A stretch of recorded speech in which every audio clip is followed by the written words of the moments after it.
get started then. Today's going to be slightly different. So, a warm welcome from me. I'm Maaria. I'm the founder of the Four Languages community and framework. I'm going to be sharing a bit more about that since we have some new people here. We also have people who are more familiar with what the Four Languages is, and only the topic of finance is maybe new. But we're gonna get to both a bit more. Really excited to see some new faces here and to really get down into this topic that we've been chatting about for I think like 3 months now. You went off to Europe in between, and like there was the summer in between, Vinay, but it's been really interesting to discuss this topic because it's one that you don't really hear about that much. It's always kind of divided, right? And I think like when I was talking to some of the people I invited here as well, they were like either terrified of the topic and they were like, "Oh no, but I don't like finance. Like I don't just keep it away from me." And then it might be the other way around for people who are more in that space, like just keep that, holistic well-being stuff far away. So it's a very divisive topic, which is funny because it's so integrated to everything, right? So let's get started with just a quick intro of the four languages to those who don't know. And let me see if I can do this in the right order for once. So I'll share first and then I'll click slideshow, right? Yes. So the four languages, today we're going to be talking about, well, first I'll give you the introduction of what the four languages are, very quick one. And then we're going to go into Vinay's topic, which is going to be showcased through a different kind of visual aids and tools. So the perceptual map, we're going to talk about ROI for life in general and life as an investment portfolio. And there's going to be a bunch of other things that probably come about as we're moving forward.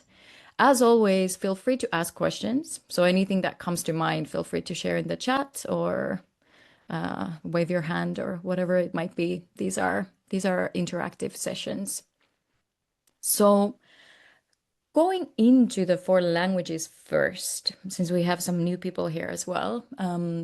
So one of the things that really kind of like started the four languages for me was I come from Finland originally, which is a very mind-driven culture. So everything in Finland is rational. There is no space for anything else.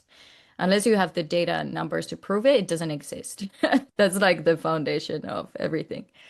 And at some point, I really struggled with it because the growth that you can have with only practicing the mind is limited, right?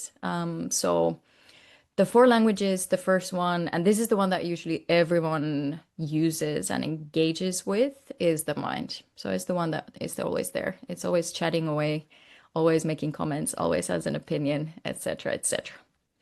But it's also the kind of strategic side, it's the planning, it's anything that you have a thought about would be considered the mind in the four languages. The second one out of the four is the heart. And that's something that I tend to call the soundtrack of life. It's like when you're watching a film without a soundtrack, it can be visually striking, it can be interesting, but it doesn't quite feel like anything, right? Like it can be a bit dull. So the heart is essentially the part of life and the part of being human that makes you feel something. Is the part that makes it like come with the spice, whether it's negative or positive. It doesn't really matter, but all of the emotions, all of the experiences, and it's also a felt sense. So it's not thoughts. So one of the key questions that we've had in the community before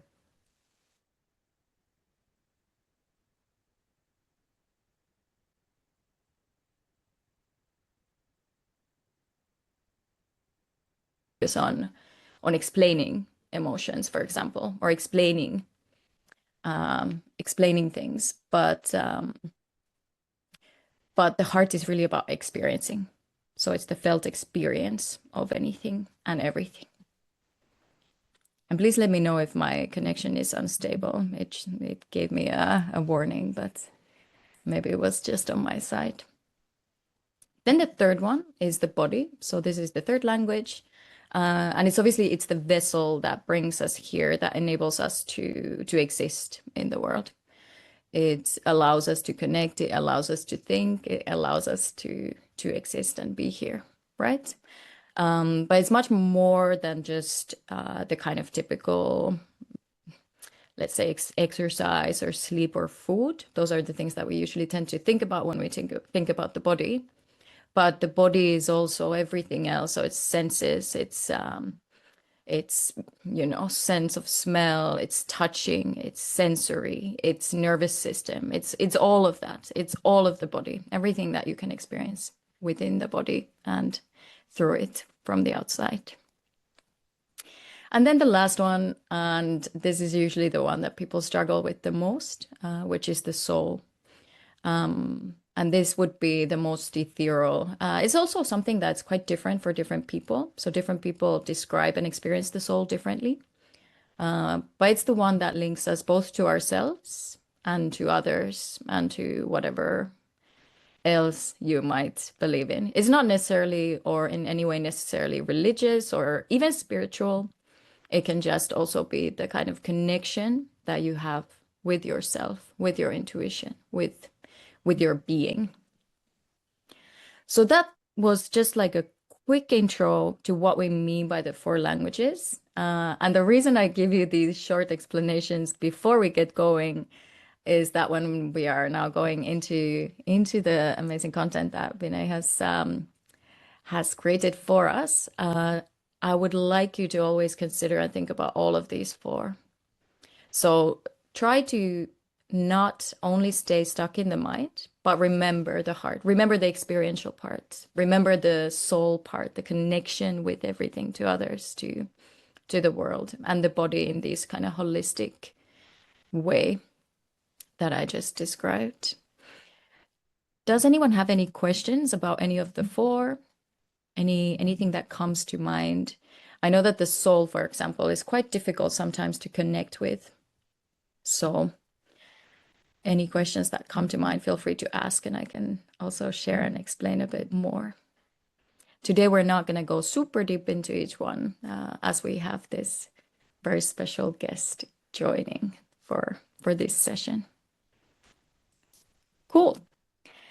So what I would love you to do before we jump into the content, just to kind of prepare for the next part, is to quickly take I don't know if you have like a piece of paper, maybe a post-it and a pen or your phone, whatever you might be able to write in. And just from 1 to 10, really first initial thought that comes to mind. Where are you between 1 and 10 in this very moment, today, joining this session for each one? So your mind, how are you feeling? Are you at 1, like not feeling amazing, or 10, your mind is full of ideas, it's creative, it's there, it's excited, and the same for the heart, the body, and the soul. So just a quick note of where do you feel between 1 and 10 for each one right now, today. And then we'll go a bit deeper, or a lot deeper with Vinay on each one, just to get a pulse check of where you are now. And just in case you're struggling to remember what they are, so the mind, it could be anything like learning, tools, courses. Are you maybe engaging with the mind? Are you learning? Are you doing something new? The heart is more about the experiences, relationships, is it expression? Do you feel nurtured?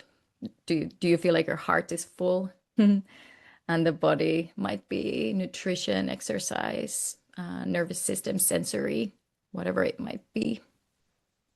And then the soul, growth and presence, sense of peace, sense of connection to something outside of yourself or deep within yourself. And where do you feel from 1 to 10 on each one? Cool. I think we have this one. So I would love to,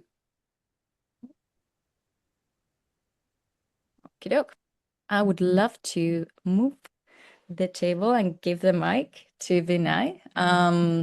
I'm not going to butcher your background. I know that we have a disclaimer to make about financial advice here.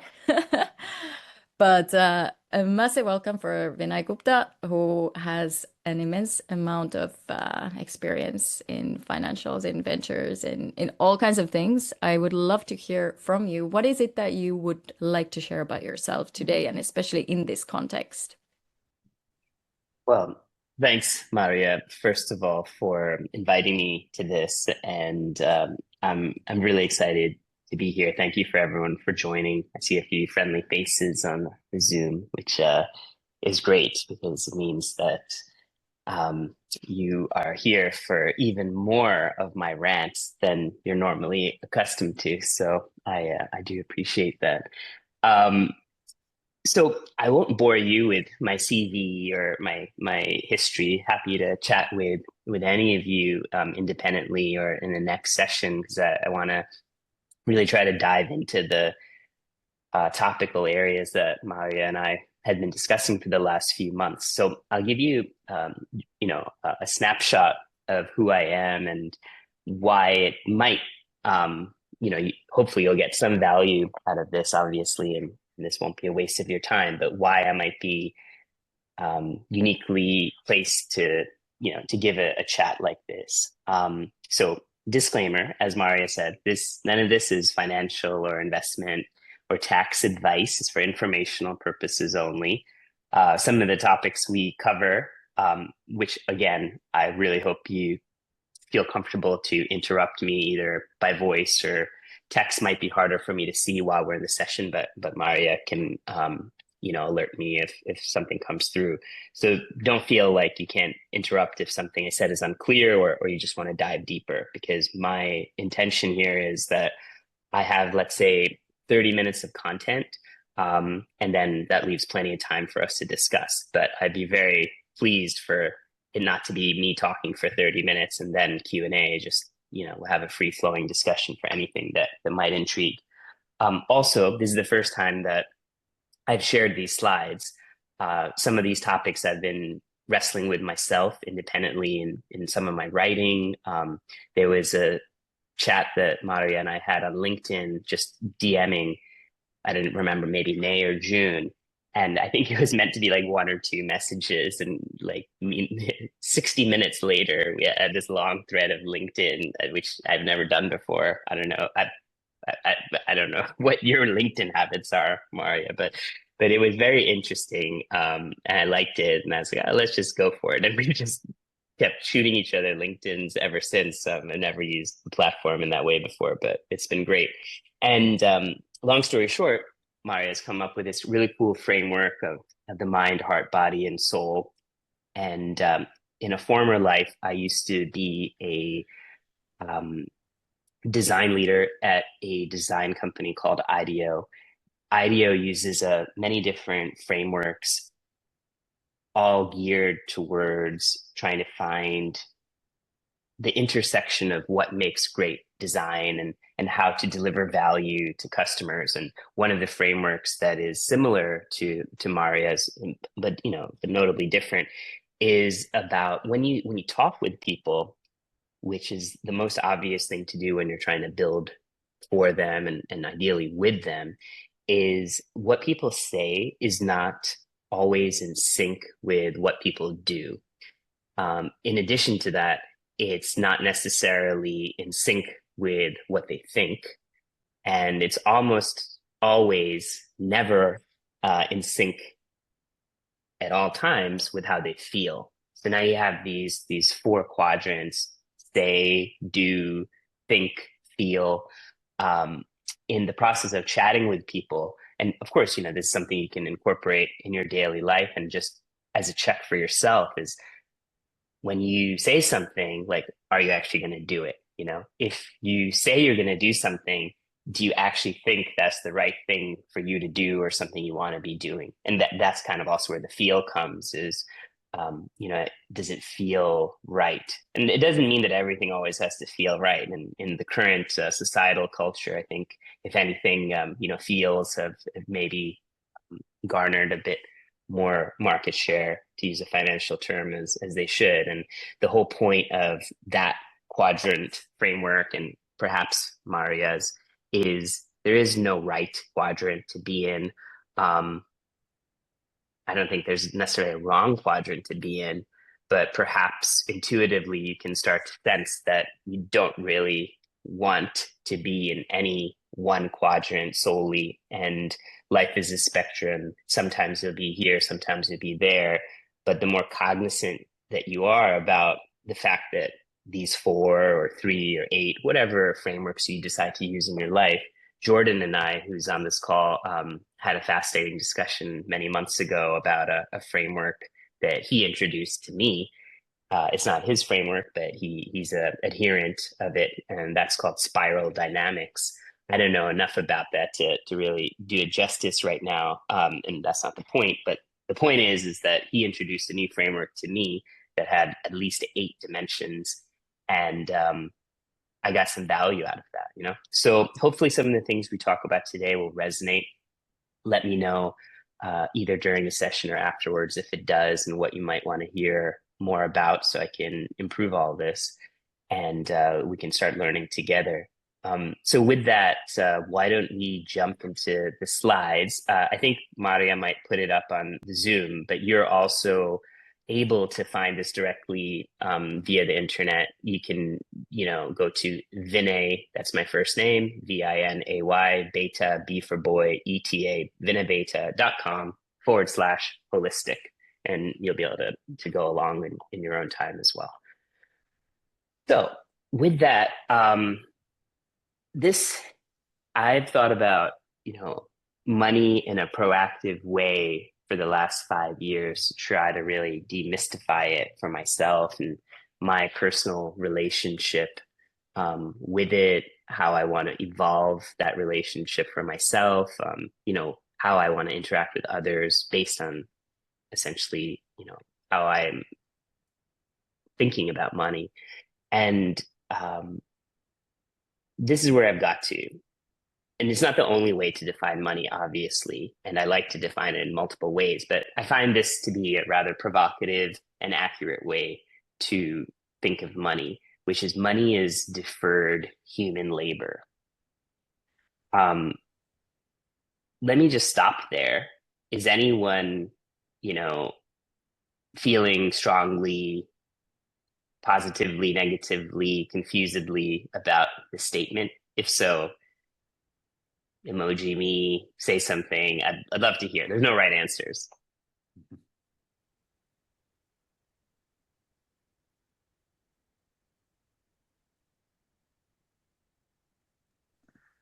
I think I Let me just ask you jumped. more. Oh yeah, Yeah. yeah. Go for it. Go for it. Yeah.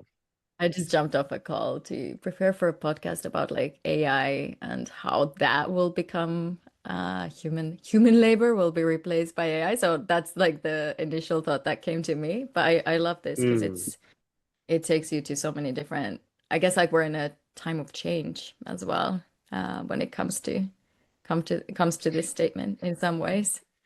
Really interesting. So yeah, I fully agree with what you said about AI and the time of change. We are at an inflection point right now in so many different ways, which I think is even another session we could do. But let me ask more pointedly: is is anyone confused about this statement?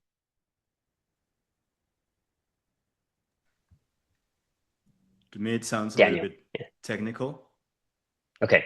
And I don't know if we're matching this to like the four languages concept thing. Like, I think it puts aside a lot of the feelings that we also attach to money and how we relate to it. Uh, so yeah, it just feels a little bit limiting, but it's perfectly valid. Just maybe too technical for me. Okay. Oh, okay, cool. I understood almost everything you said. What do you mean about it is too limiting? Explain that a little bit more. Again, like using the four languages concept of expanding to like the heart, probably not the body too much, but maybe the heart and the soul and how we feel about money rather than how we use it. I think that's a huge concept that not everyone has time to stop and be truly intentional with how they relate to their own money. It's mainly like society imposed, like it's a tool or it's just a technology, or like, so yeah, I don't know if that explains it a little bit better.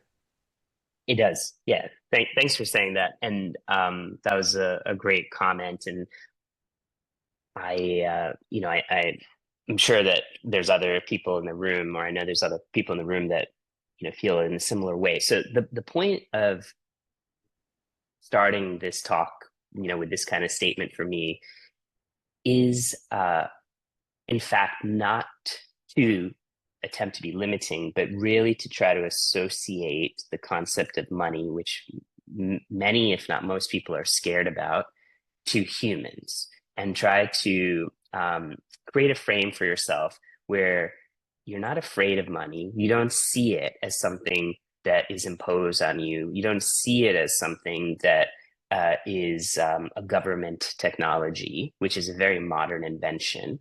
But you actually see it as literally human, because my belief is that's what it is. So to be more specific, people on the call are probably familiar with barter, which is, I exchange you my apples for your wheat, and we live in the same community and we're both happy. But, once you study some economics, you start, and you may not be familiar with all these terms, but if there's anything that's confusing, please stop me. What that wheat for apple trade requires is a double coincidence of wants. I need the wheat, you need the apples. It also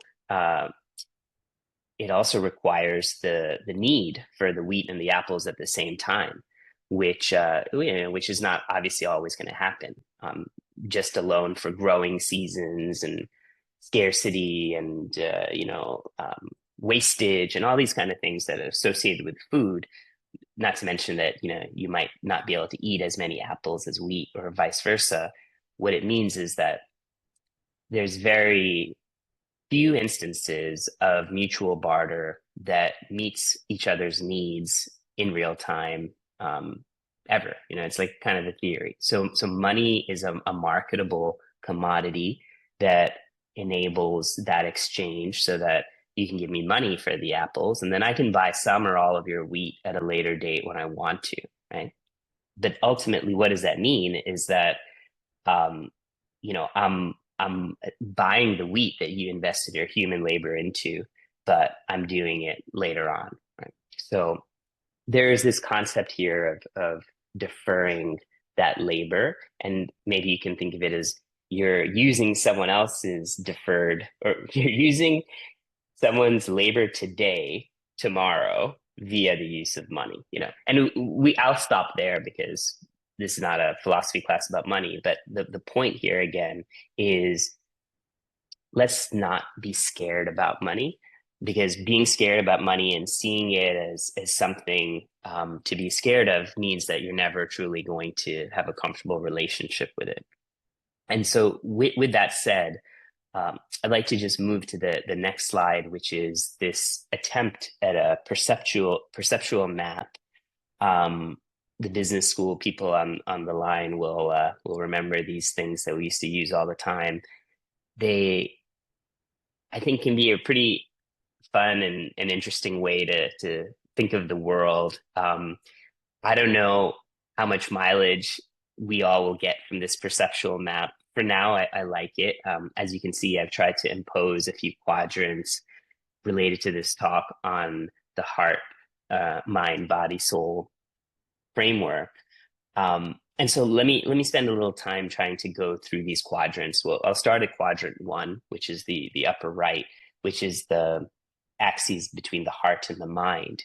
And here I've written, you set financially viable goals for your peace of mind. Right? We hear a lot about setting financial goals, and I need to hit this number, that number, but those things don't really happen in a vacuum. A goal. There was something that you and I discussed, Maaria, the other day about manifesting. Right? There's a lot of like self-help narrative in various spaces about if you manifest like your future, then it will happen. And I do believe in positive thinking, of course, but But here we're talking about setting financially viable goals that actually give you peace of mind. I mean, that manifest thinking, I think often, I don't know how many people really get peace of mind until whatever they're manifesting is actually manifested. And that sort of defeats the whole purpose and the point of how you can get peace of mind. You get peace of mind by not putting all your eggs in the outcome basket, right? And so that's what this is all about, where your mind, which is, either has existing or new financial knowledge, will think about the goals that will allow you to sleep well at night. Really, I mean, I think it's as simple as that, and doesn't need to be more complicated. I could talk much more about this quadrant, but I won't. I'll go through the other three, and then we'll take a pause and we can open it up for any questions or observations that it might have elicited in you. So moving to quadrant 2, which is between the heart and the soul, this says, with the nice little unicorn Pegasus inspired by my daughter, is that you feel enough for you. Now, this is a little bit of a double entendre, right? In the self-help talk, this is probably a phrase that's very common, we are all enough and this and that. Again, I don't disagree with that kind of thinking. I like to think that way myself, but that's not what I mean here. I mean, you feel, you can internalize. There's a concept called interoception. So your interoception tells you that this is enough, not some mental signal of, oh, this is enough because Mr. Jones down the street also has, Jeep Wrangler, whatever, aspirational car, or you're wearing the right clothes, or you've saved enough in your 401k. That's external signals that are telling you that you've met some goal, which may or may not be arbitrary for you. But feeling enough is for you is when you have this heart mind connection. I guess in this case, a heart soul connection, which I'm happy for those axes. This is not like a switch, this is something like a muscle that you have to practice to really understand. And again, going back to the fact this is all these quadrants or spectrums, and by you being comfortable in one more or all of the quadrants, you'll start gaining the comfort in this quadrant. I think that this quadrant, frankly, is the most difficult one for anyone to master. Regardless of whether I'm imposing a financial lens on it or anything else. Like the heart and the soul are, I'll raise my hand up, these are probably two things I understand the least, especially in compared to mind and body. But I'll leave you with that and move to quadrant 3, which is the intersection of soul and body. Here I've written, you value daily alignment with your deeper values. Again, I think some of the, it's not, there's a Venn diagram overlap again, also with these. Maybe a future version of this map will look different. But here it's literally like the process, your process for you aligns with your values. It's not an if this, then that kind of mindset, which myself included, is very easy to fall into on one or more domains of our life. If this, then that, if this, then that.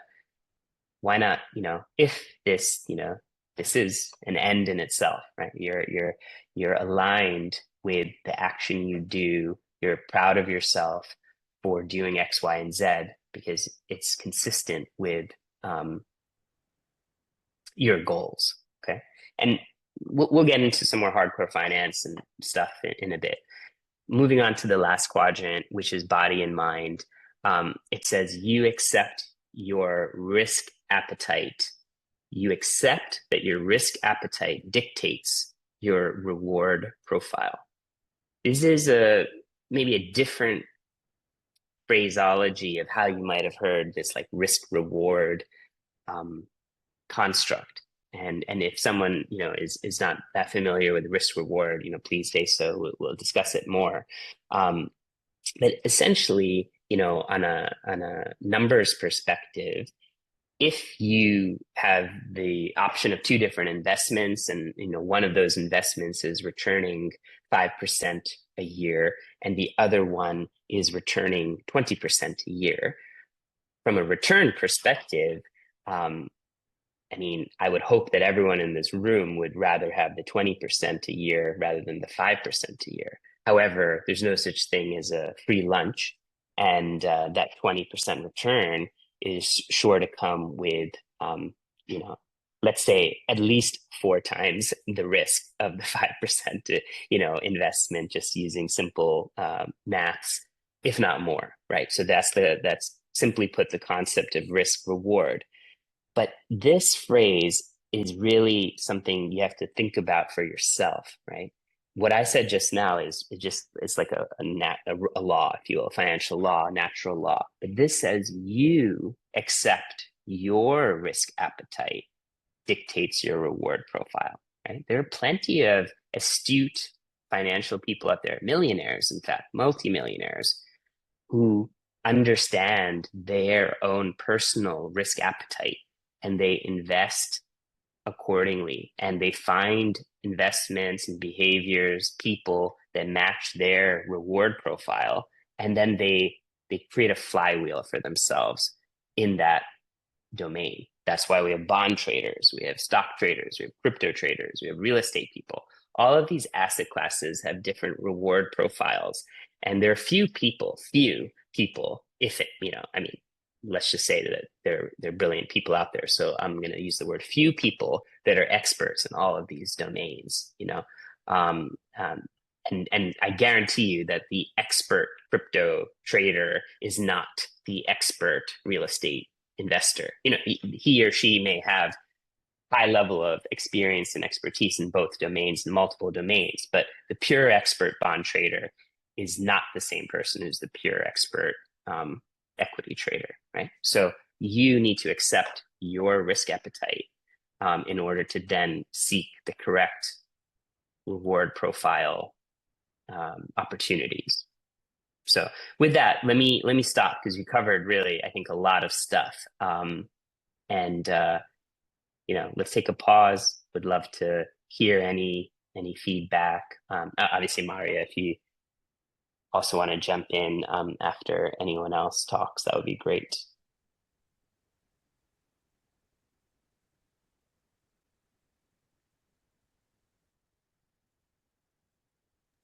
I love how simple.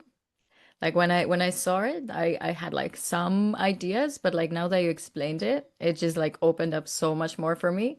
I actually really loved the first one where you said the kind of like peace of mind, because the way I see like the relationship with the heart and the mind is that the mind, it just wants to feel safe by planning, strategizing, da da da da. And your heart can actually feel more at peace when you have that plan in place. So thinking about like investing, like knowing that you're doing something, to invest in your mind. So your mind is happy, which makes your heart more calm, the experience more calm. I really loved that quadrant, and somehow like really clearly painted a picture for me of like how those two actually interact and can interact, especially when it comes to this topic. Yeah, cool. Thanks for that comment. And one thing you just said makes me think that, and let me just build, is that in this quadrant, it's also not about, putting on your accountant hat and planning and trying to do number go up. Personally, like, I want number to go up, but other people might really hate planning, and it just irritates them, and it's just, it's actually going to cause agita in the heart, not serenity. Okay, that's fine. But then also, maybe you are comfortable knowing that you can cover your expenses. You're not the type of person that is going to be going out to dinner every night or expecting, luxurious holidays, and you're living within your means. and no ambition to be the next Elon Musk, which is fantastic. That is also a heart mind balance. For me, an example like that could be a financially viable goal for peace of mind. It's not always just about how do I get more and more. It's really how do I actually feel content with what I have. One of my friends, I've said this phrase a few times in the last couple of months after hearing it from a friend. He said, your goal in life is to build a financial wall around yourself, right? So if you think of that mental model of being, a kid in that castle with the drawbridge and the alligators and the moat, and as a kid, I used to love that sort of playing with that concept, and you're in that little like rook tower looking down, and you feel safe. That's where you want to be, but your castle might look different than my castle, but that's the feeling that you want for yourself. And then once you have that feeling, whether you have a low castle or a high castle, then the rest of your life just starts falling into place. I like how flexible this framework is for, as you were mentioning, like there's different financial personalities, right? There's people who absolutely look for the more is more, but that's not the only one. And it's not like one is right and one is wrong, but it's more about finding what aligns with your other, like you mentioned, like your values and your personalities. But regardless of which personality you fall into, like this applies well. So yeah, I find it super useful. That's great. Yeah, I'm glad that the first draft of this feels open, and that's how it's meant to. I think one thing that your comment made me think of also is, and I learned this from Thomas Sowell, who's just a phenomenal economist.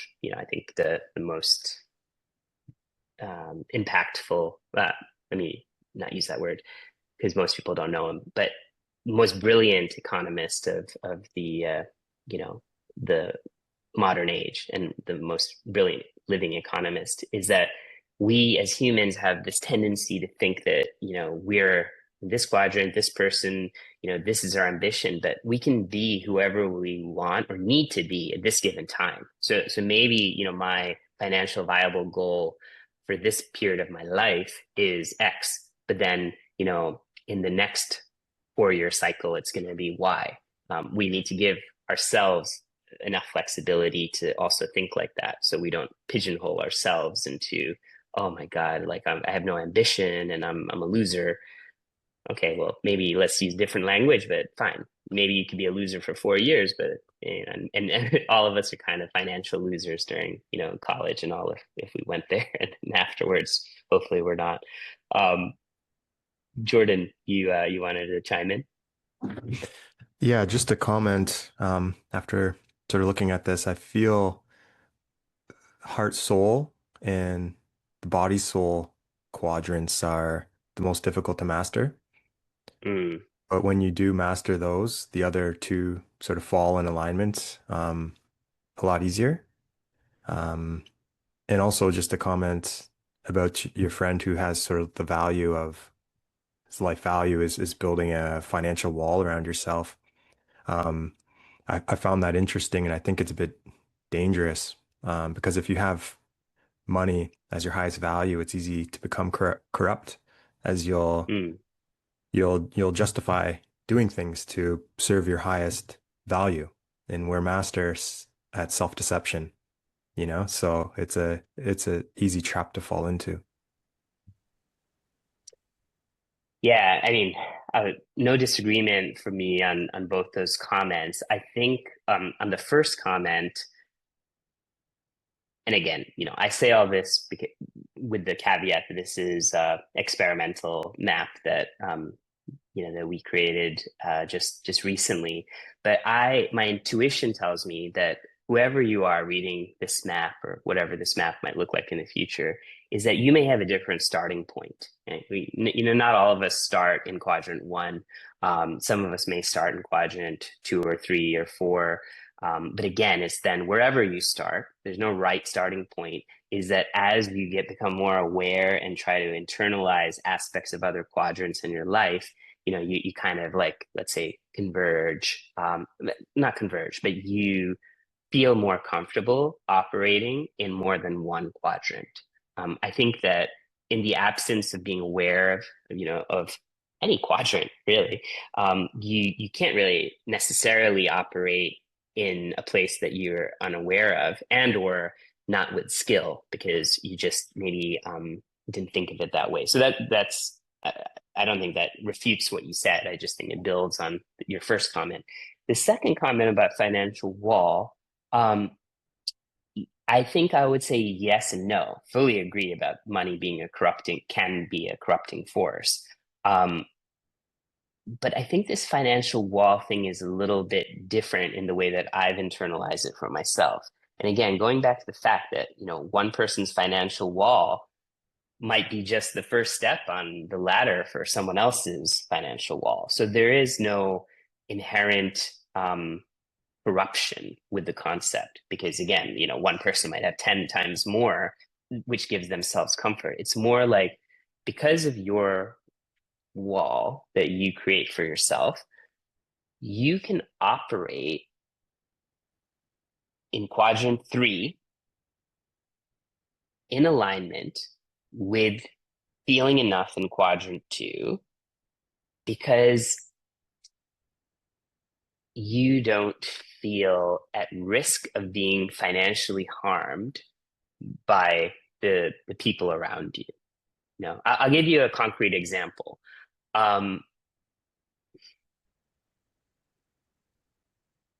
If you have a certain, and this is a bit of a cheeky one, but if you have a financial wall around you and you're late for an event at your kid's school, or about to be late, and there's one spot left on the street, and you're not supposed to park there because it's Thursday between 2 p.m. and 5 p.m. and that's when they sweep the streets. If you're not in a financial precarious situation, then you're going to park there. You're going to be right on time for your kid's performance.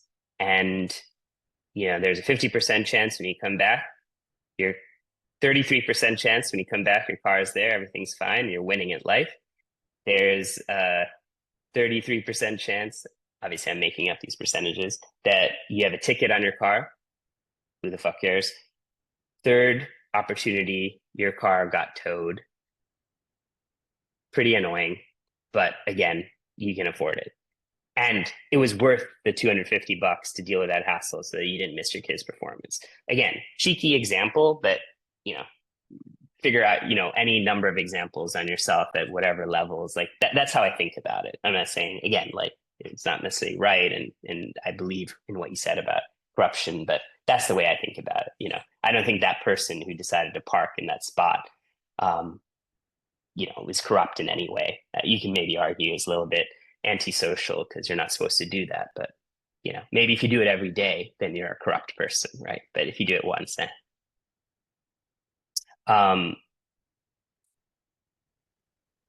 Yeah, cool. I saw some chats. Let's see. I think, are there any questions? Okay, cool. No questions right now. Well, let me move on to the next slide, which I'm labeling portfolio allocation. So just from the point of this slide is we have any number of resources available to us.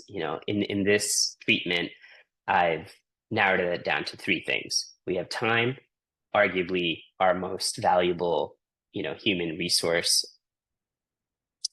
Money, which again, by my definitions is essentially deferred time.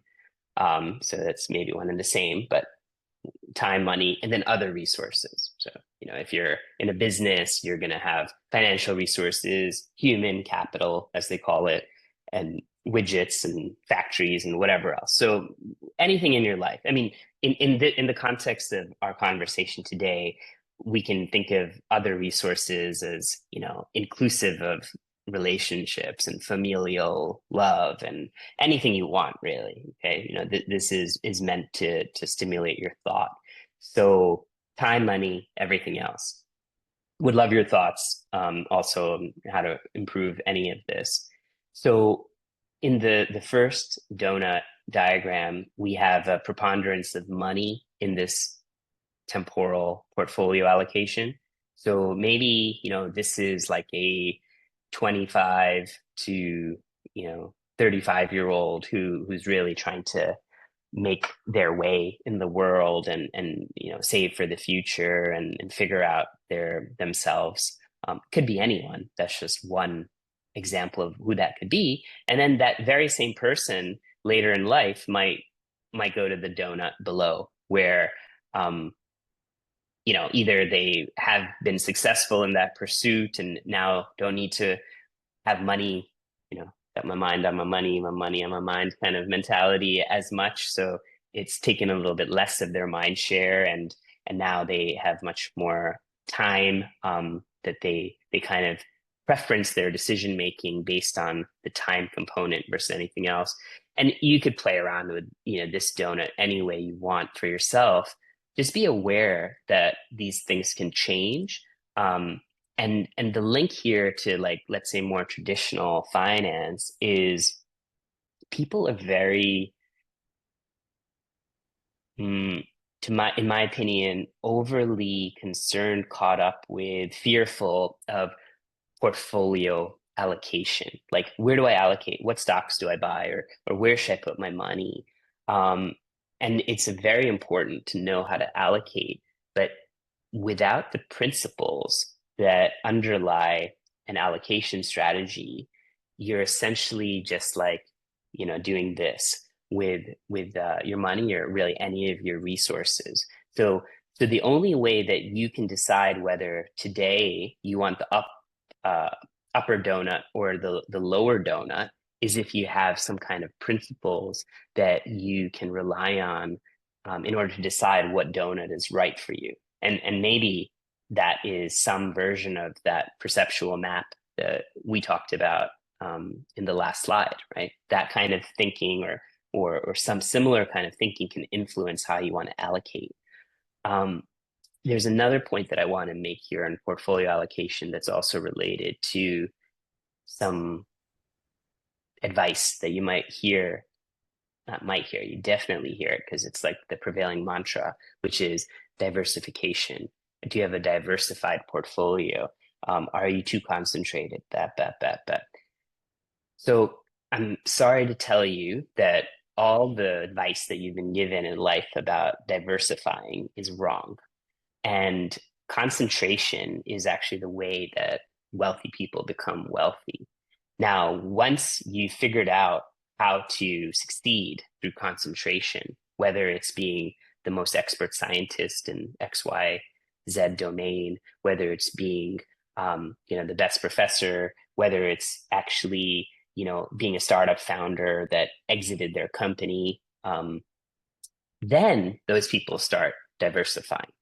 But if you diversify from day one, that's equivalent to you not focusing on anything and almost like letting your life energy dissipate because you're not adequately focused on any one thing. And so financial things are very much the same. I mean, this is not the main point of this chat, so I'll kind of stop it here. But essentially the best investors that you've read about, including Warren Buffett and Joel Greenblatt and Jim Simmons and countless other people, obviously Zuckerberg, Musk's of this world, any startup founder for sure, that's like the epitome of concentration. They've all made their money on concentration. The only people that make their money from diversification are financiers who sell financial products to other people. So let that sink in a little bit.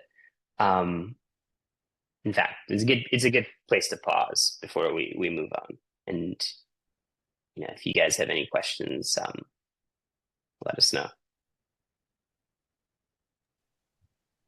I'll just comment. I think it makes a lot of sense what you're saying. I've heard a few different mantras, maxims. One of them being it's better to be, um, you know, like you could be 100 miles wide and 1 inch deep, or you could be 100 miles deep and 1 inch wide, and it's better to be deeper than it is, spread out.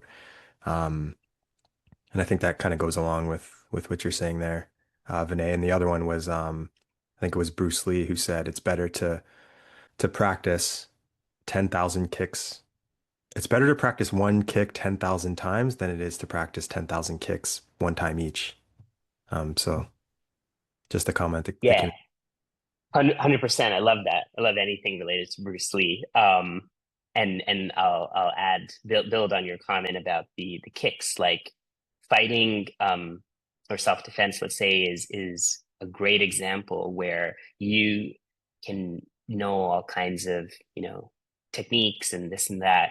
When you actually are faced with a negative situation in real life, with someone, let's say, is attacking you or something, you're not going to be able to do your Daniel-san crane kick in that instant. Well, maybe he would, but you're going to fall to your highest level of competency, not your maximum level of ability, but your highest level of competency. And that's in sync with what you said. And for those of you who don't know, which probably most people are meeting Jordan for the first time, Jordan's a professional athlete who has played in professional leagues across the world. So he is definitely the expert in this domain. So yeah, I really appreciate that, man. I fully agree.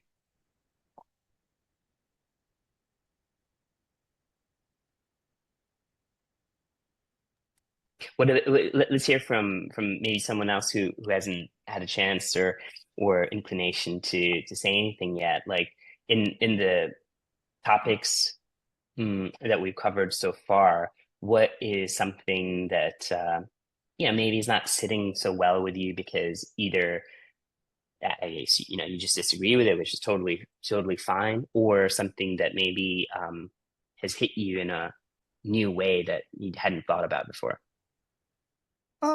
I'll jump in. So I come from the consulting background, and I think a big thing that consultants talk about a lot is like, don't trade time for money. How do you get out of this cycle of trading time for money? And so that's been coming up for me a few times, like specifically whenever you said money is deferred human labor. And then now looking at these two charts, I think it's interesting that like as time increases, money decreases and vice versa. So I don't know, I would love your take on that. I think like we hear a lot about these like quote unquote like passive income streams and people making all this money on social media, and a lot of it just feels like a hoax. Like, do you truly believe that time and money have that correlation of like more time, less money, and vice versa? Or how do you see that playing out? That's a fantastic question. Thank you so much. So one, just clarification, this these donut treatments are just mock data. It wasn't meant to convey that, if you have more time, then that means you're going to have less allocation to money. Although I do realize that it comes across that way. You bring up a great point about active income versus passive income. And that's a fantastic example about how you can actually be on the beach and your balance sheet is getting larger due to the investments that you've made. So that's very much possible and clearly happens, where not only do you have more time today than you did in the past, but you also have more money. So that is possible. Now, just to make sure I don't, just to get that out of the way, hopefully that addressed one of your points, but what was the second kind of thing that you were honing in on? No, I feel like you touched on it. I think, yeah, it's just it's something I grapple with. You know, time is like such a time and freedom is such an important piece of my life. It's a big reason why I started my business. And I think that, you know, through being self-employed, I've been able to definitely strike a better balance of like, having time and still making the same amount of money that I was making working 40 hours a week. So, yeah, I was just, yeah, curious to get your take on that because that was kind of coming up for me throughout some of the things you were saying. So, thank you. Oh, well, thank you. That was a great comment, and I think that's also helpful in giving me some ideas of how to clarify some of this stuff. So thanks. I just say one thing, Vinay, because this sort of donut diagram has reminded me of something that I've read before, and they triggered their memory. But when you're younger, you have lots of time, lots of energy, and very little money. And when you're a middle-aged professional, you have um, you have sort of like no time, you have energy, and you have lots of money. And then when you're old, like, retired, you have lots of time, lots of money, but no energy.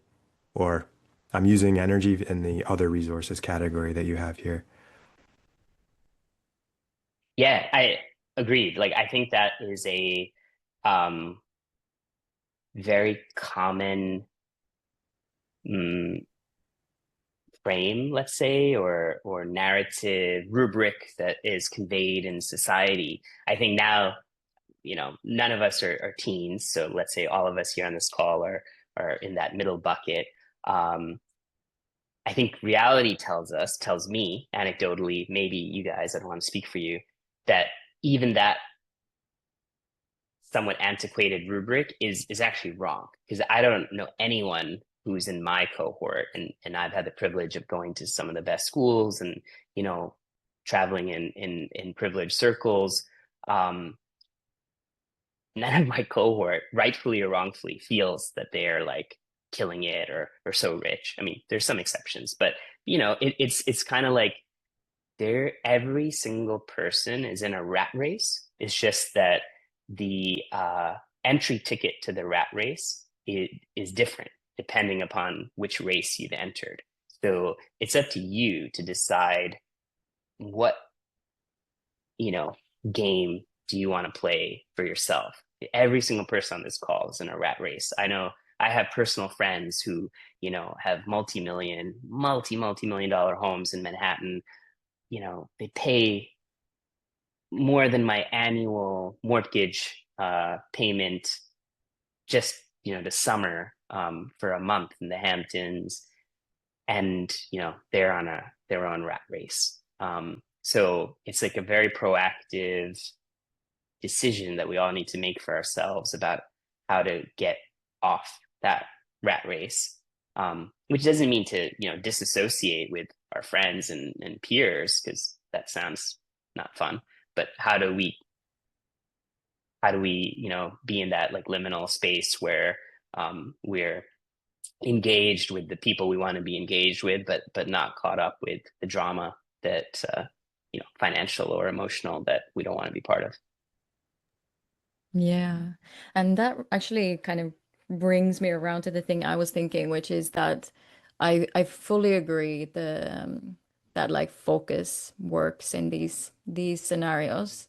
But when we think about the four languages and like knowing people who only work with the mind, ignore the heart, the soul, and the body, at some point they will lose them. Or if you don't work with the mind, this is me. If you don't work with the body, like there's going to be a time when body will get angry and you will have to pay a high price for it. So it's like, how would that logic Mm. work in that space when it actually does? I think we were talking about this before as well, like in the frame of life and the four languages, investing in all of them consistently rather than only investing one. Of course, there are times in life, for example, when you're studying or you're in the beginning of your career, maybe you need to focus on your mind a lot more to, get into a state in life where you have a good job, you have that. And then maybe later in life, you have more time or more resources to put into soul work, which is usually how it tends to go, right? But it's like, is there anything from this financial discourse, if that makes sense, that would apply to how do you decide in this moment in life, where in the four you should potentially invest? Because arguably, if you don't invest in one at all, you will end up in an unhappy, unbalanced place at some point. So how could we use that logic to kind of come back to that a bit? I'm very curious. Yeah, yeah, that's a great question. I mean, I think for starters, I don't know the answer, but I will proffer a guess. And if I'm going to use, some of these frameworks that we've discussed today, the way I would attempt to answer that is you don't have a choice about which quadrant you start in, right? That's like a personal discussion you have with yourself about which of these quadrants is the one that really resonates with me, or where do I see myself? And then you try to expand your sphere of influence into as many, of the quadrants as you can. So just to look at that map, and try to do a real-time example. Let's say that you are a person that is in quadrant 3, and you are one of either truthfully or self-truthfully or perceived perception wise, you're that type of person who's like, no worries, everything's cool, walking in the air, flip-flops, and going to the coffee shop, sometimes barefoot, and nothing can phase you, and one of these hippy dippy types. Okay, great. Now you're there in quadrant 3.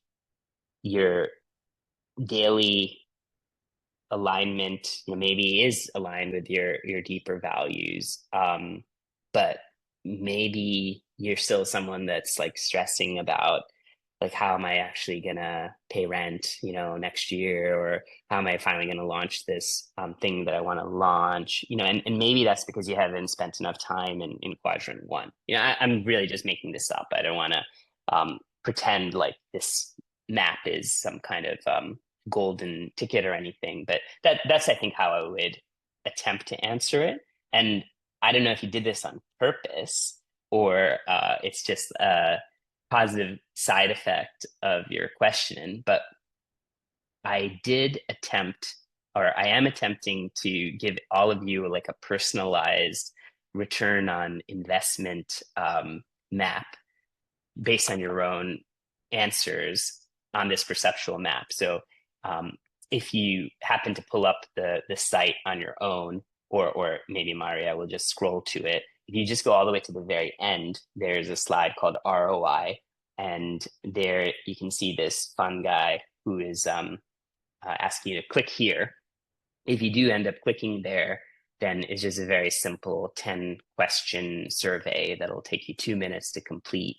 And then I will email you back with a spider diagram, which is overlaid on this perceptual map to maybe try to give you an indication of where you yourself might be on that perceptual map right now. I have no idea if it's going to make sense. You're my guinea pigs. I think it will. I tried it out myself and seemed okay, but that is definitely not a statistically significant test. So you can help be my guinea pigs, and I will big you up in the future if this takes off and you help me build my financial wall. There is one more slide here, which I don't think I was planning on covering, but we have time, so I might as well cover it, which is the penultimate slide, which I've labeled, what is your time value of money? Before explaining the slide, which shouldn't take too long, just by way of raising hands, or however is the best way to communicate on this call, are people familiar with the phrase time value of money? If you're familiar, do like one of those hand emojis. And then if I don't see one, then I'll assume that it's not a concept that you're familiar with. I definitely know there's at least one person on this call who better put their hand up.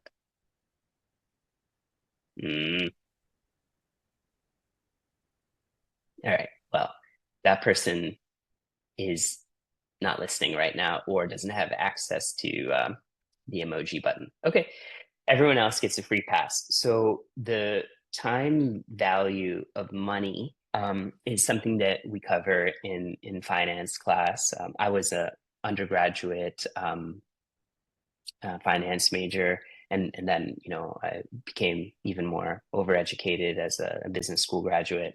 But time value of money, essentially the concept there is that $1 tomorrow, and by tomorrow let's say a year from now, a dollar a year from now is worth less than $1 today. That's the time value of money. We'll go step by step. So by raising the hand or speaking, is that something that feels like uncomfortable to people? Like, does that make sense to everyone? If not, let's explain it, because I don't want to assume. Okay, a few of you get it. And this area is a little bit complicated. So if it doesn't make sense, please, stop at any time. So the time value of money tells us that, well, let me build on what I just said, which means since we now have established that the dollar next year is worth less than that same dollar today, that means that if I lend you $1 today, then the dollar you give me back next year is going to be worth less. So I need to be compensated in some way for me to give you that dollar. So maybe you're my son or my daughter or my friend or whoever. So I'll give you the $1, and then yeah, sure, you give me back the $1 next year, and it's worth less, but I love you, so I don't care. But for the vast majority of people that we interact with, they need to be compensated for that interaction, right? And we know this from I don't know, let's say you have a car and you haven't bought it outright. Actually, that's not even true. So you can own it outright and still have a loan on the car, and maybe you're paying 5 or 6% interest on your monthly car payment because of this concept of time value of money. The other big elephant in the room with this concept of time value of money is the I word. Does anyone know what the I word is? Interest, just guessing. Oh, that's not the one I was thinking, but that is correct. There are 2 I words. So interest is one. Oh, there are 3 I words. My goodness, you guys are too good. Okay. So both correct answers, but neither is the answer I wanted. Anyone else?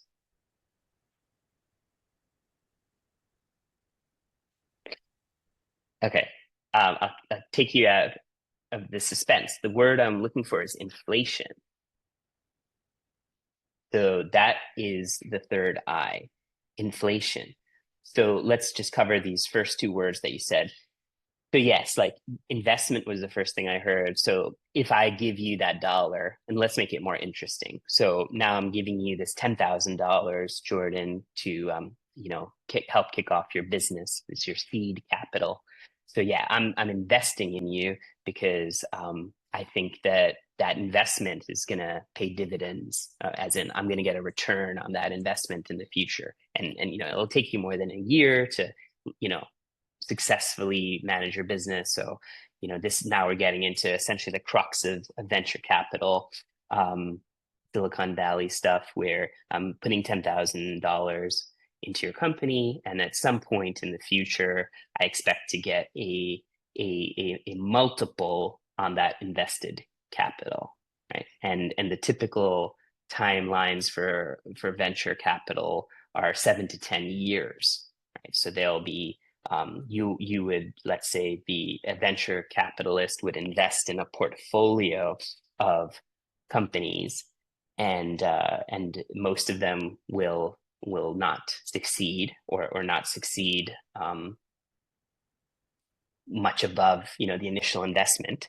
Some of them will outright kind of quote unquote fail and lose all the money invested in them. And then some of them will just do outsized returns. And those handful of companies that have outsized returns will essentially, pay for all the losers and, be able to facilitate a payback to the investors. So that's kind of very quick and high level explanation of the investment. I think the investment I. Interest is another I. And again, we kind of talked about this with the mortgage or the car loan example.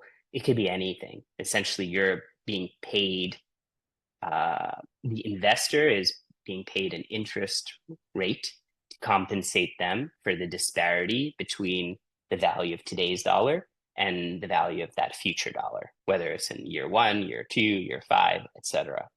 In fact, this calculator or image of the calculator that you can see on the slide is a real calculator, which you can access by pressing calculate here.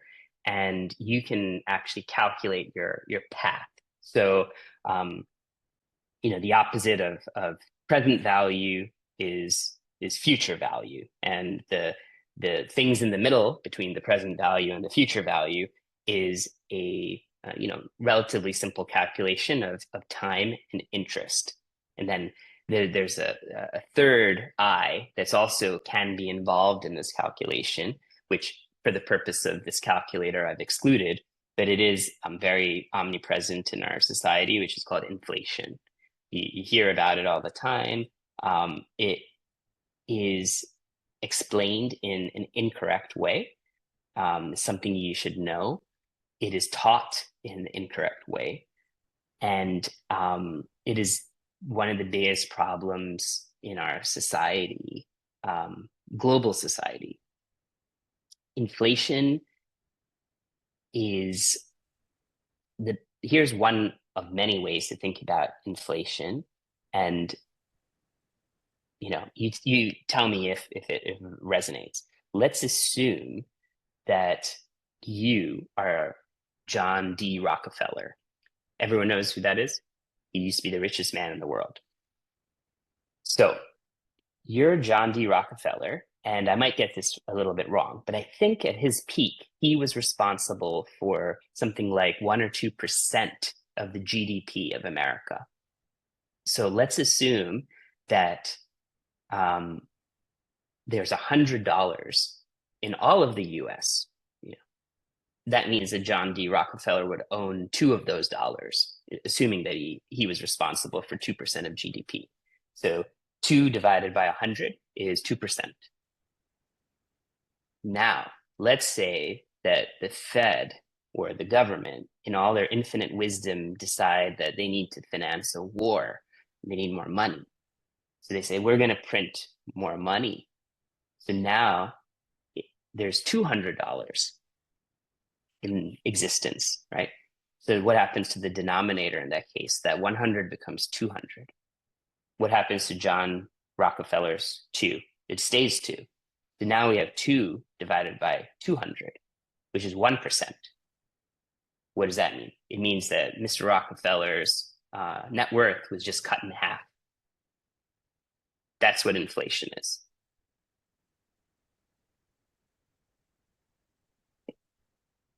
So going back to this time value of money slide, I encourage you to play with it and use it if it can be helpful. The way that I've designed this calculator is using the same concepts that I've discussed, but I like to think of it as a little bit more useful and optimistic, where that there might be 1 or more things that you want in the future.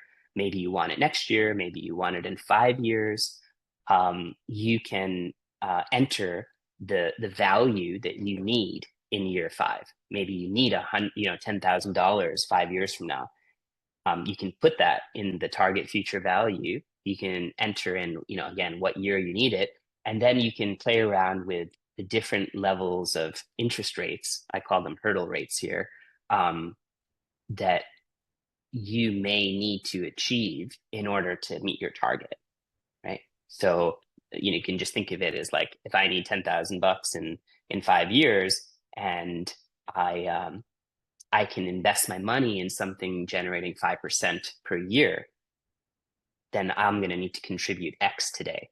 But if, luckily, or because of my skill or whatever, I'm able to invest in something at 10%, then the investment that I need to make today is going to be less, right? Because that money is going to compound and grow faster.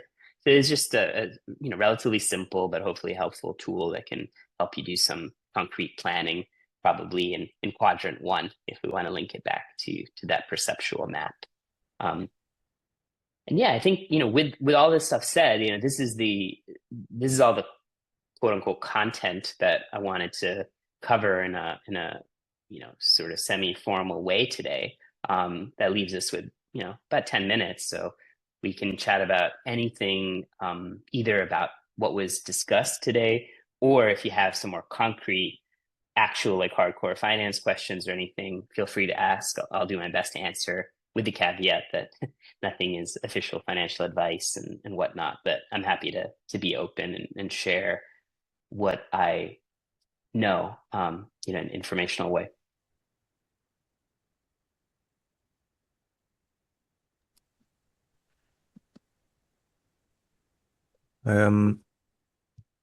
I was thinking when you mentioned that you had some friends who were, multi-millionaires, and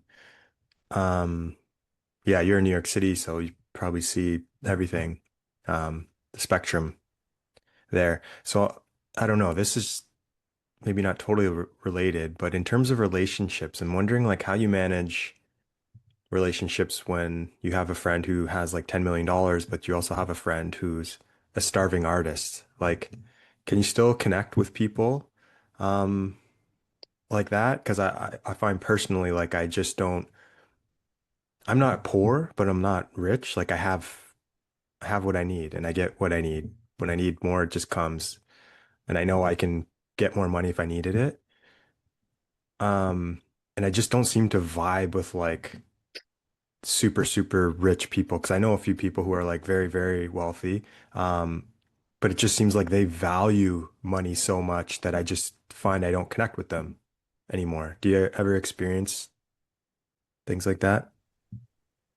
Yeah, 100%. I mean, I don't um I don't believe that, I'm such a person. I know that that you and I vibe, and I also know that I have friends that make that kind of money as well. So I think I've successfully traversed that dilemma.